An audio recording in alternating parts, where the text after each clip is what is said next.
It all started with what should have been a simple breakfast. But somehow, it turned into a full-blown family drama. Welcome back to AITA Stories, where we unravel the moments that test our patience and our moral compass. Today's story, it's about eggs, expectations, and one exhausted woman trying to enjoy her weekend until her sister's kids came knocking. So let's dive in. I'm a 29-year-old woman. I live alone, and I like it that way. During the week, I work full-time, and I'm in grad school. That means Monday to Friday is a blur of work, classes, deadlines, and just trying to keep my sanity intact, which is why I fiercely protect my weekends. Saturdays and Sundays are mine.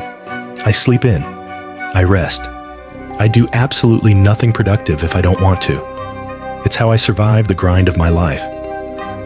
Now, my sister, let's call her Dana, has 2 kids, ages 6 and 9. Dana and I are close, and I adore my nieces. But let's be real, spending time with kids is still work. Recently, Dana had an early dentist appointment on a Saturday. She asked if she could drop off the girls at my place for a couple of hours. I said, sure. It was only supposed to be from 7:30 to 10 a.m.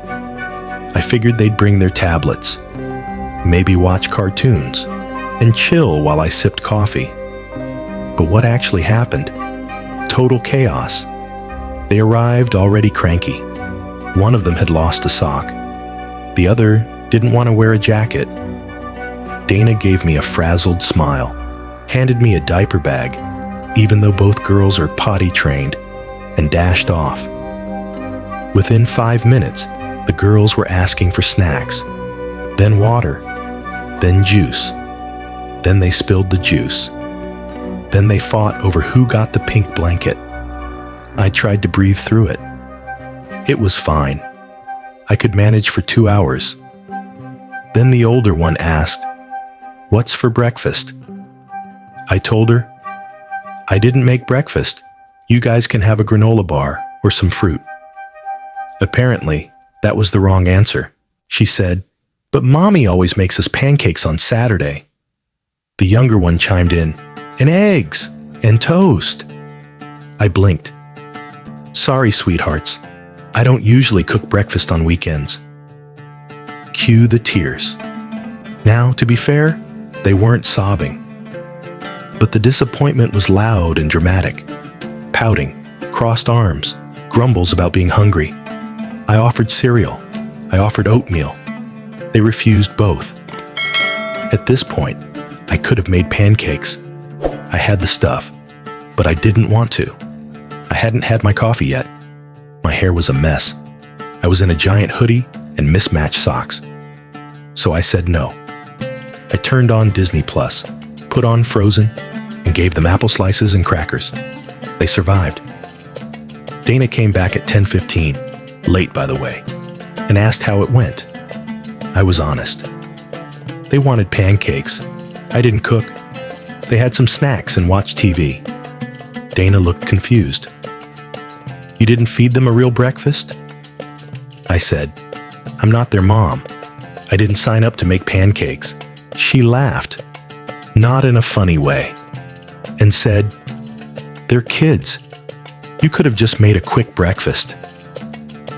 I told her I didn't appreciate the guilt trip, and that if she wanted them to eat a hot breakfast, she should have fed them before dropping them off.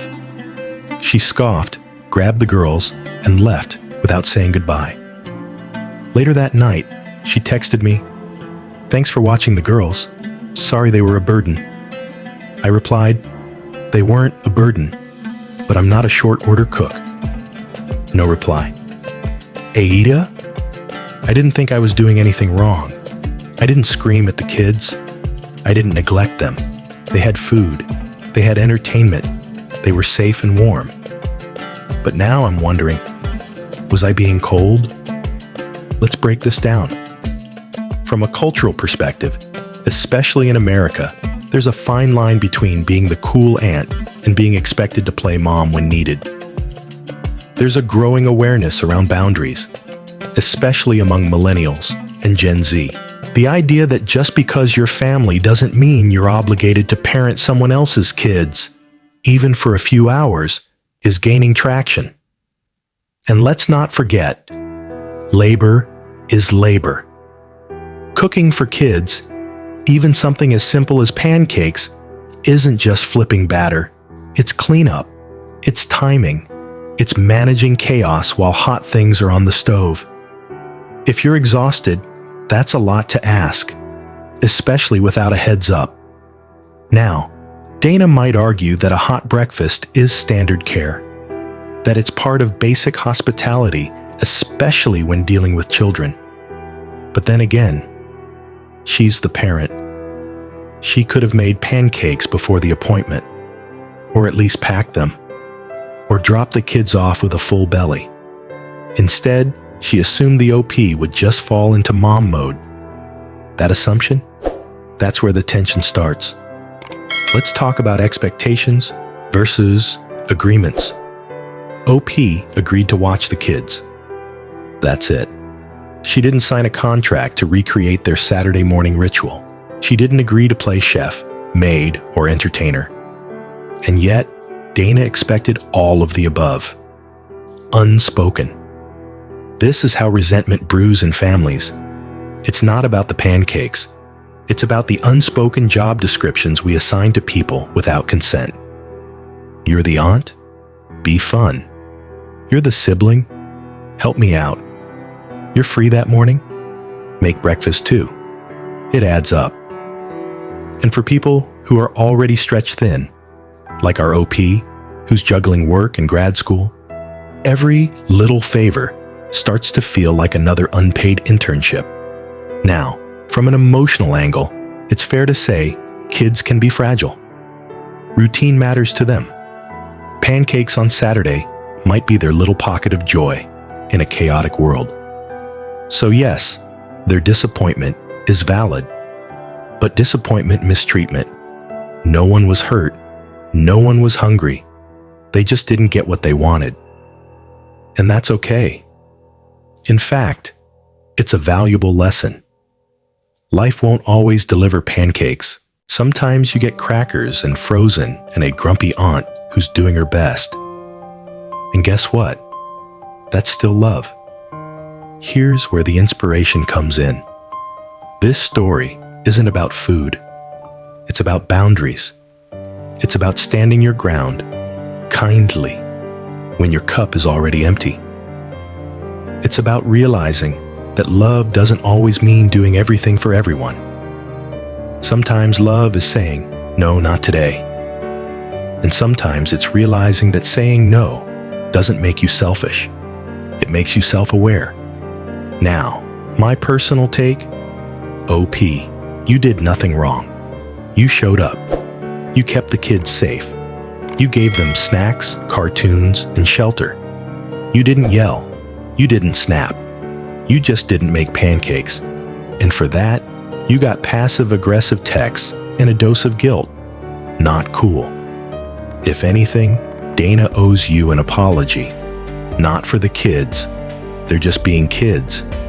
But for assuming your weekend was her backup plan. Now let's open it up to you, the listener. What would you have done? Would you have fired up the griddle for peace?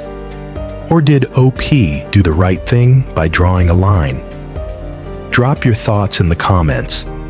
And if you've ever had your kindness mistaken for unlimited service, you're not alone. Remember, even a loving heart needs rest. And sometimes, the answer is simply, no pancakes today. Thanks for listening to AITA Stories. Until next time, protect your peace, set your boundaries, and never feel guilty for choosing rest, because rest is revolutionary.